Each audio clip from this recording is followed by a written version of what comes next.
Alright, so Valentine's Day is just upon us, and besides showing your love and appreciation for your spouse, what else do we think about? Sex. So with that shitty segment out of the way, here's my review of Bayonetta. Alright, so using Valentine's Day as an excuse to review this game was pretty lame, but I always had the intention of looking into this game, so let's just begin. Now, Bayonetta was one of those games I only vaguely remember hearing about when it was close to its release date. When I first heard of the title, I immediately thought it would be some sort of action RPG. Why? Don't ask. So one morning I turned on my Xbox 360, saw the demo was available, downloaded it, and gave it a shot. And holy shit was I hooked.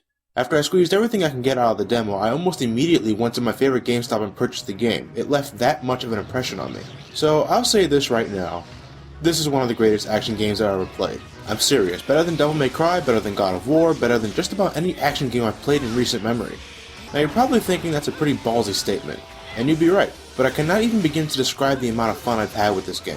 The pace, the replayability, just the overall cheesiness and extremely over-the-top style of the game is incredibly addicting. I'm having trouble deciding where to begin. Well, actually, I guess I should start with its weakest point, the story. Now, in terms of action and gameplay, I seriously think Bayonetta tops games like Devil May Cry and God of War, but in terms of story, games like those blow Bayonetta out of the water. Devil May Cry not so much, but God of War definitely. So before anyone questions me, yes, I still think Kratos is a much better character than Bayonetta. Now that's not to say the story is terrible, no, but I think it does a real good job of not explaining a whole hell of a lot, not to mention not making much sense further along as you go. But considering the over-sexualized themes, the over-the-top style of the game, and having absolutely no shame, I don't think you're supposed to take this game's story seriously. With that said, I won't bother with the plot summary, but I will give you the basic gist of things. You're this chick called Bayonetta, who in actuality is a witch who just woke up from a 500-year slumber. Inflicted with amnesia, she sets out to recover her lost memories, all while killing shitloads of angelic beings who are after her. Along the way, you'll meet this guy, buy shit from this guy, meet this little girl, fight this other witch, and scare this show past you want to be shitless. That's a really abridged version of the story, so I recommend you look up the plot for yourself, if you can make anything out of it. Alright, with all that aside, let's get into the gameplay. The game takes the usual third-person perspective, so you're always seeing Bayonetta in action. You have a basic punch attack, kick attack, a double jump, and a button used for shooting with your guns. Like Devil May Cry, your guns have infinite ammo, so it's best to deal with enemies from a distance or kill annoying airborne enemies. In addition to sporting guns on your arms, you also have guns attached to your feet. Your feet. The basic gist of combat involves you combining your punches, kicks, and guns to get all sorts of combos that will completely decimate your opponents. Combos differ entirely on how fast you execute attacks. Some combos require a delay between attacks, while some work better when you chain them together rapidly.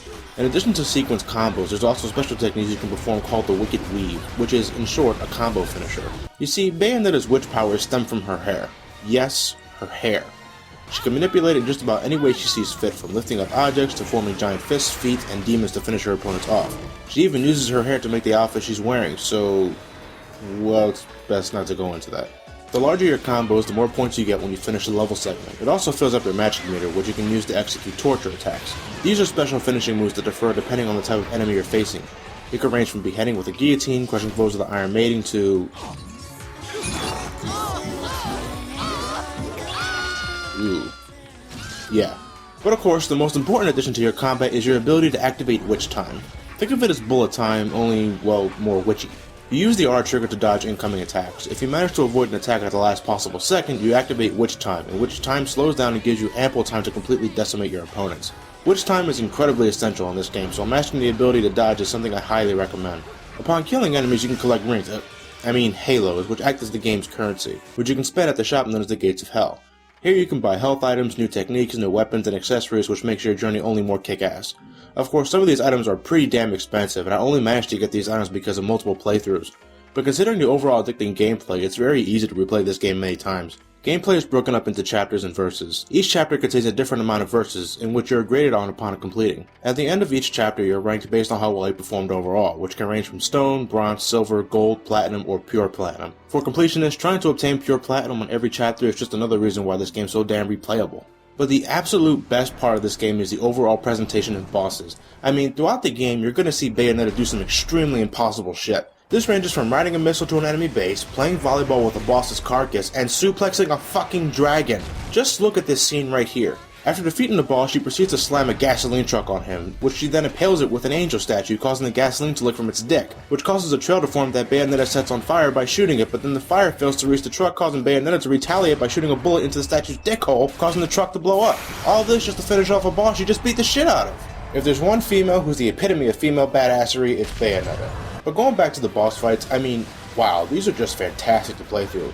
Each boss fight is unique in their own way, and each of them have their own way of dying.